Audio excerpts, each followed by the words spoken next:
ಸ್ನೇಹಿತರೆ ನಮಸ್ತೆ. ನಾಡುನುಡಿ ಯೂಟ್ಯೂಬ್ ಚಾನಲ್ಗೆ ನಿಮಗೆಲ್ಲ ಸ್ವಾಗತ. ಸ್ನೇಹಿತರೆ, ಮುಖೇಶ್ ಅಂಬಾನಿಯವರು ಈಗ ಎಲ್ಲ ಜಿಯೋ ಬಳಕೆದಾರರಿಗೆ ಗುಡ್ ನ್ಯೂಸ್ ಅನ್ನು ಕೊಟ್ಟಿದ್ದಾರೆ. ಇನ್ನು ಮುಂದೆ ಜಿಯೋ ಬಳಕೆದಾರರು ಈ ಸೇವೆಯನ್ನು 18 ತಿಂಗಳವರೆಗೆ ಉಚಿತವಾಗಿ ಪಡೆದುಕೊಳ್ಳಬಹುದು. ಜಿಯೋ ಕಂಪನಿ ಈಗ ಜಿಯೋ ಬಳಕೆದಾರರಿಗೆ ಹೊಸ ಸೇವೆಯನ್ನು ಆರಂಭಿಸಿದೆ. ಹೊಸ ಸೇವೆಯನ್ನು 18 ತಿಂಗಳವರೆಗೆ ಉಚಿತವಾಗಿ ಬಳಸಿಕೊಳ್ಳಬಹುದು. ಹಾಗಾದರೆ ಜಿಯೋ ಬಳಕೆದಾರರು ಇನ್ನು ಮುಂದೆ ಯಾವ ಸೇವೆಯನ್ನು 18 ತಿಂಗಳವರೆಗೆ ಉಚಿತವಾಗಿ ಬಳಸಿಕೊಳ್ಳಬಹುದು? ಜಿಯೋ ಕಂಪನಿ ಜಾರಿಗೆ ತಂದಿರುವ ಹೊಸ ಸೇವೆ ಯಾವುದು? ಇವೆಲ್ಲದರ ಬಗ್ಗೆ ಸಂಪೂರ್ಣ ಮಾಹಿತಿಯನ್ನು ಈ ವಿಡಿಯೋದಲ್ಲಿ ನಾವು ನಿಮಗೆ ತಿಳಿಸಿಕೊಡ್ತೀವಿ. ವಿಡಿಯೋ ತುಂಬ ಇನ್ಫಾರ್ಮೇಟಿವ್ ಆಗಿದೆ, ಎಲ್ಲೂ ಸ್ಕಿಪ್ ಮಾಡದೆ ನೋಡಿ. ಹಾಗೂ ಈ ಮಾಹಿತಿಯನ್ನು ಜಿಯೋ ಬಳಕೆದಾರರಿಗೆ ಶೇರ್ ಮಾಡಿ. ಸ್ನೇಹಿತರೆ, ಭಾರತದ ಜನಪ್ರಿಯ ಟೆಲಿಕಾಂ ಕಂಪನಿಯಾಗಿರುವ ರಿಲಯನ್ಸ್ ಜಿಯೋ ಈಗ ಟೆಕ್ ದೈತ್ಯ ಗೂಗಲ್ ಕಂಪನಿಯ ಜೊತೆ ದೊಡ್ಡ ಒಪ್ಪಂದವನ್ನು ಮಾಡಿಕೊಂಡಿದೆ. ಎಐ ಟೆಕ್ನಾಲಜಿ ಅಂದರೆ ಆರ್ಟಿಫಿಷಿಯಲ್ ಇಂಟೆಲಿಜೆನ್ಸ್ಗೆ ಸಂಬಂಧಪಟ್ಟಂತೆ ಟೆಕ್ ದೈತ್ಯ ಗೂಗಲ್ ಜೊತೆ ಈಗ ರಿಲಯನ್ಸ್ ಜಿಯೋ ದೊಡ್ಡ ಒಪ್ಪಂದವನ್ನು ಮಾಡಿಕೊಂಡಿದೆ.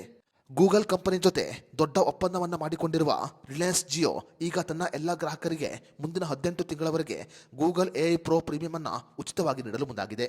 ಜಿಯೋ ಬಳಕೆದಾರರು 18 ತಿಂಗಳವರೆಗೆ ಇನ್ನು ಮುಂದೆ ಗೂಗಲ್ನ ಎಐ ಪ್ರೋ ಪ್ರೀಮಿಯಂ ಅನ್ನು ಉಚಿತವಾಗಿ ಬಳಸಿಕೊಳ್ಳಬಹುದು. 18 ವರ್ಷದಿಂದ 25 ವರ್ಷದ ಒಳಗಿನ ಎಲ್ಲಾ ಗ್ರಾಹಕರು ಈ ಸೇವೆಯನ್ನು ಉಚಿತವಾಗಿ ಪಡೆದುಕೊಳ್ಳಬಹುದು. 5G ಅನ್ಲಿಮಿಟೆಡ್ ರೀಚಾರ್ಜ್ ಮಾಡುವ ಗ್ರಾಹಕರು ಮಾತ್ರ ಈ ಯೋಜನೆಯ ಲಾಭವನ್ನು ಪಡೆದುಕೊಳ್ಳಬಹುದಾಗಿದೆ.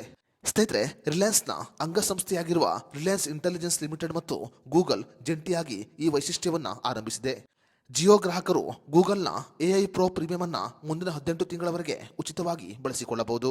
ಈ ಸೇವೆಯನ್ನ ಕೇವಲ 18 ವರ್ಷದಿಂದ 25 ವರ್ಷದ ಒಳಗಿನ ಜಿಯೋ ಗ್ರಾಹಕರು ಮಾತ್ರ ಬಳಸಿಕೊಳ್ಳಬಹುದು. ಮೈ ಜಿಯೋ ಅಪ್ಲಿಕೇಶನ್ ಮೂಲಕ ಈ ಸೇವೆಯನ್ನ ಉಚಿತವಾಗಿ ಸಕ್ರಿಯಗೊಳಿಸಿಕೊಳ್ಳಬಹುದು. ಸ್ನೇಹಿತರೆ, ರಿಲಯನ್ಸ್ನ ಈ ಹೊಸ ಸೇವೆಯ ಬಗ್ಗೆ ನಿಮ್ಮ ಅನಿಸಿಕೆ ಅಭಿಪ್ರಾಯವನ್ನು ನಮಗೆ ಕಮೆಂಟ್ ಬಾಕ್ಸ್ನಲ್ಲಿ ತಿಳಿಸಿ.